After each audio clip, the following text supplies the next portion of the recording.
livestock, and the environment. Good or bad? Are meat eaters saving the planet or killing it?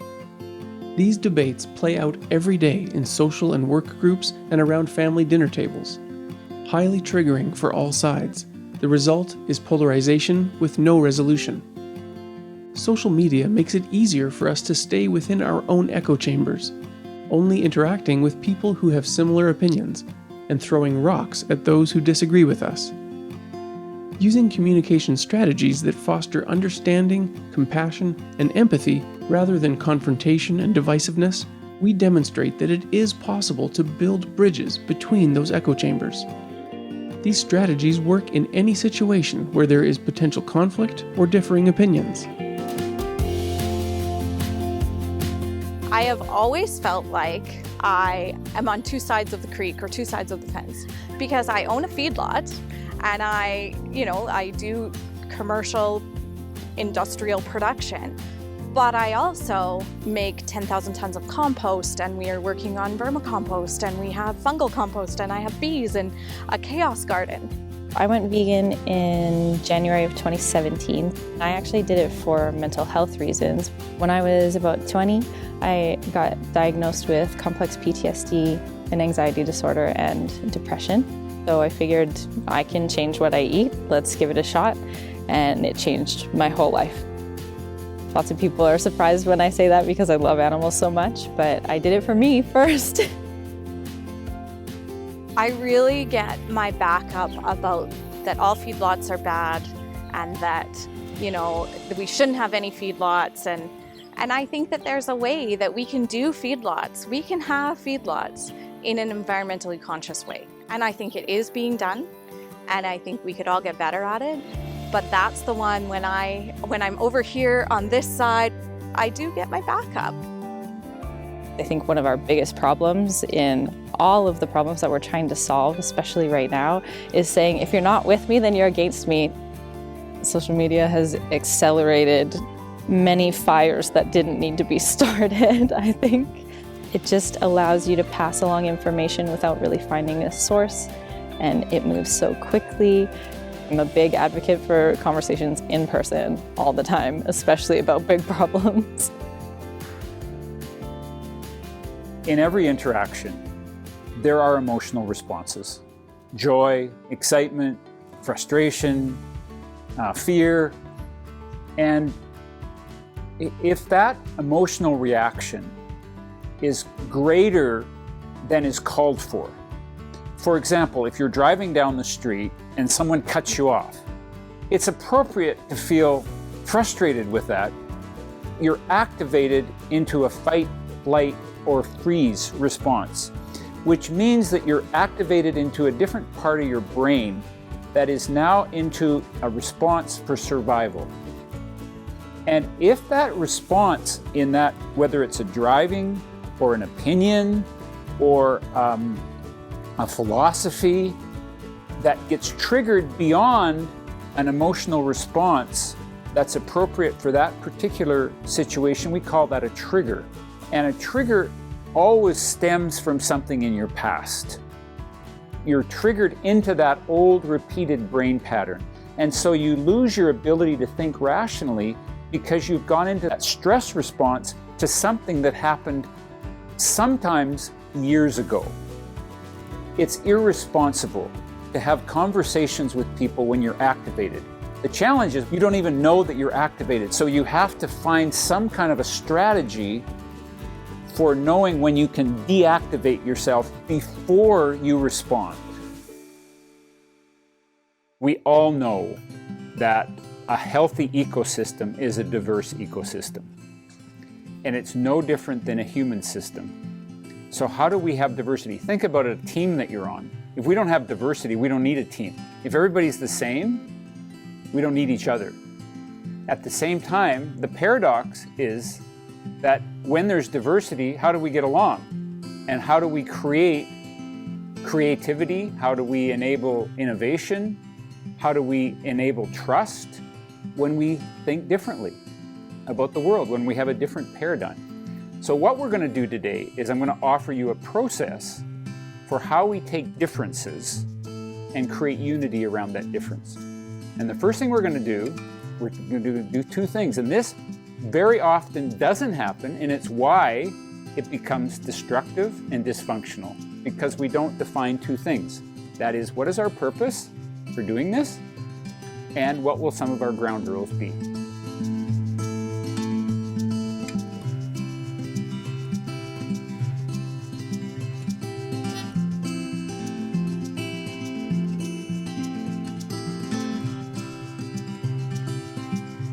So I'm going to propose 3 goals. The first goal is we're going to understand each other, not agree with each other necessarily. Second goal is going to be we're going to learn something while we do this. And the third goal is that we're going to like each other more when we're finished. That we're going to feel more connected to each other than we do now, because we really probably don't know each other that well. We're going to be respectful of each other, and we're not going to be fixing each other, and we're not going to be trying to evangelize our point of view. We're going to be honest, but we're also going to carry a sense of respect while we do that. There's going to be moments when we might get triggered, where something happens in this conversation that might create an emotional reaction, and that's totally okay. We're going to work it through.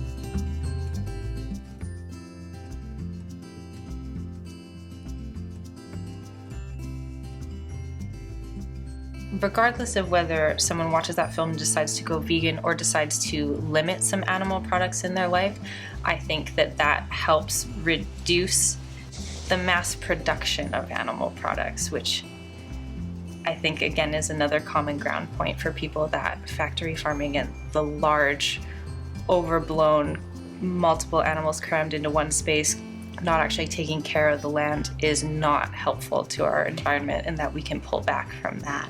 Feeling triggered.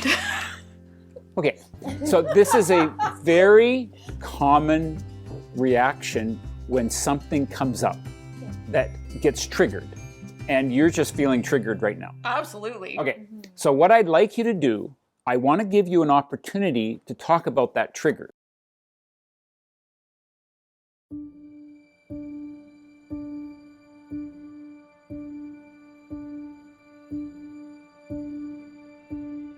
So what I'd like you to do is to put into your words what you heard Ashley say.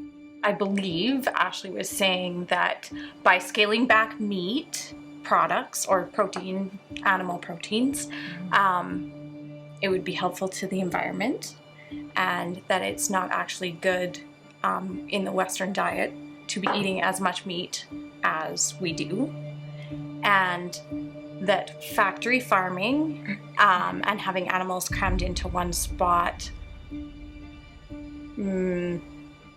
was bad, and then I got really triggered. I can't even remember what it was. See, this is often what happens. We can both understand this, right? That when you get an emotional reaction, you go into a different part of your brain that prevents you. When you get activated, you get a stress response, and you get activated to the point that you can't think reasonably. You'll have a chance to take care of it, but just to put it on pause for now and allow yourself to just take a deep breath and see if you can, again, re-clarify. Correct me if I'm wrong, but it seemed like using the term factory farming is what bumped us into that. Yeah, perhaps, yeah. And I think there's a pretty just assumption that lots of vegans don't actually know what that means or what it looks like, or what farming locally looks like. And so I just want to clarify that I know that that's not what every farm is, and I know it's not what every farm is here, but that I'm more so speaking of the big long barns crammed shut, where they're not removed to go outside, where they're not rotated on the land, where they're not treated with respect, that pulling back from that kind of process, that will improve some of our environmental issues. So what I hear you saying is that, see, and I get stuck on the factory farm part, that it's the confinement of animals and the perceived mistreatment and not humane handling of the animals that you see as a factory farm. And just the sheer number of animals that are being moved through the food system, I think, is too much, regardless of whether we can get to a point where we agree on whether animals should be food or not.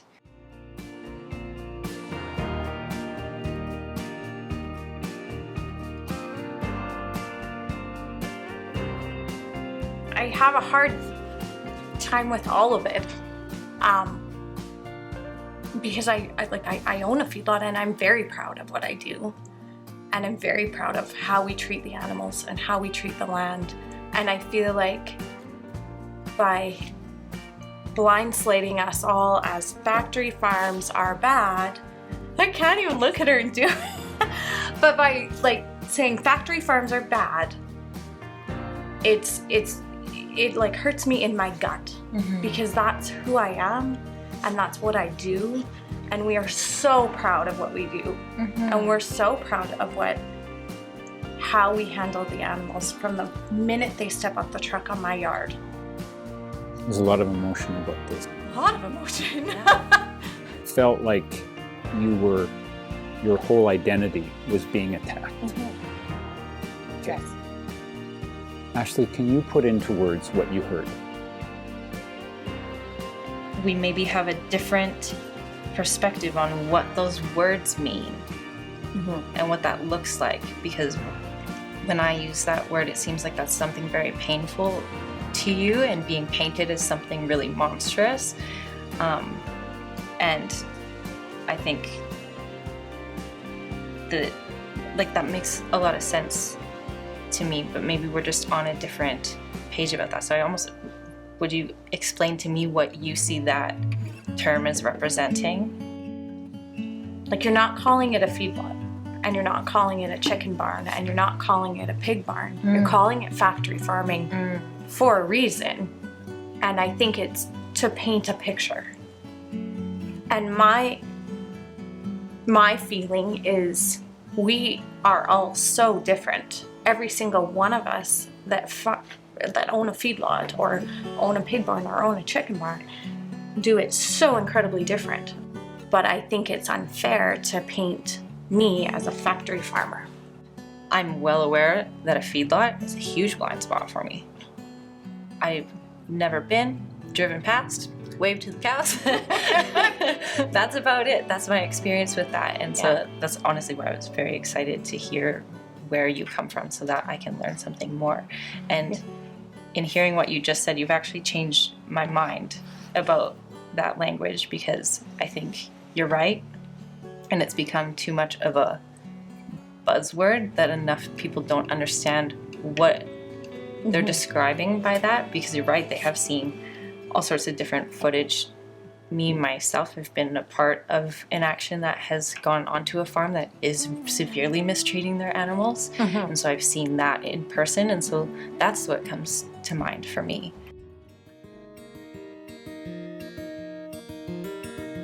I believe it's possible that we can create unity amid diversity.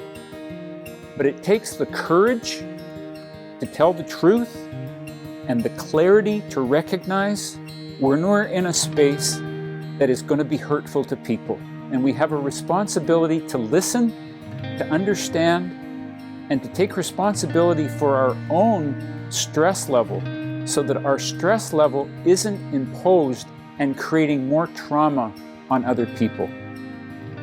It's easier to feel like you're making a difference if there's a bad guy. If we were the villain, it would be easier. It's so simple, because then that's taking that piece that you recognize. That was also a learning moment for me, is that there's a powerlessness. It puts the entire responsibility on you and means that it's your fault, and that's not how it works. I shouldn't have been so nervous to sit down with a vegan. And I understand why, though. Right, but I shouldn't have to be. Yeah. And I shouldn't have to paint you as a villain either. One of the things we heard from all sides of the discussion is that people thought the others were uninformed. and that if they just knew the facts, then they would eat meat or not eat meat, or get rid of all their cows. The internet is full of facts and alternative facts. If you look hard enough, you can find facts and research to support just about any hypothesis. But it's okay to not always agree. The important thing is to disagree respectfully and to be curious. Take the time to learn on a one-to-one level why someone believes what they do. No judgment, just understanding. Ask instead of telling. People become informed through respectful conversation and sharing of experiences. Andrea and Ashley were both nervous, but despite a bit of a rocky start, they managed to achieve their goals of understanding but not agreeing, learning something, and liking each other at the end. These strategies translate to all kinds of discussions, but especially those around food and agriculture. Without respectful discussion and communication, we won't bridge the echo chambers around livestock's impact on the environment.